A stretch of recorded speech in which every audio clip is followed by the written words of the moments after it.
Unit 4. Listening. Okay, listen everybody. Today's Toolbox talk is about working with cranes. You know cranes can be dangerous, so tell me, what hazards are there? The load can fall on you. Right. So what's the safety rule? Don't stand under the load. Right. Never stand under a load. And wear a hard hat at all times. Another hazard? Loads can swing left and right. Yeah.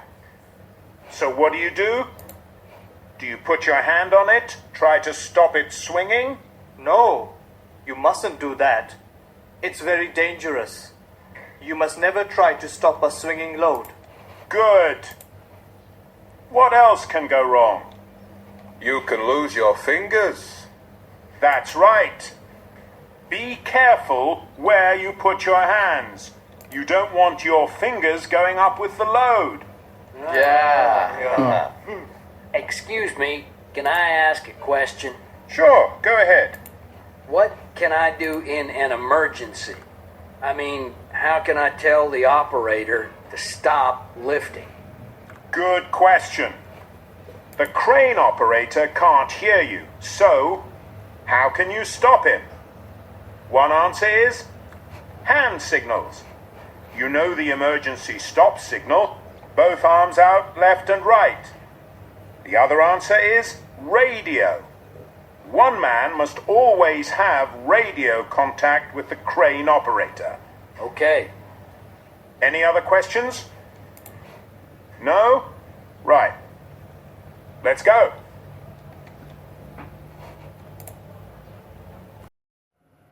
Unit 4. Listening. Okay, listen everybody. Today's Toolbox talk is about working with cranes. You know cranes can be dangerous, so tell me, what hazards are there? The load can fall on you. Right. So what's the safety rule? Don't stand under the load. Right. Never stand under a load. And wear a hard hat at all times. Another hazard? Loads can swing left and right. Yeah.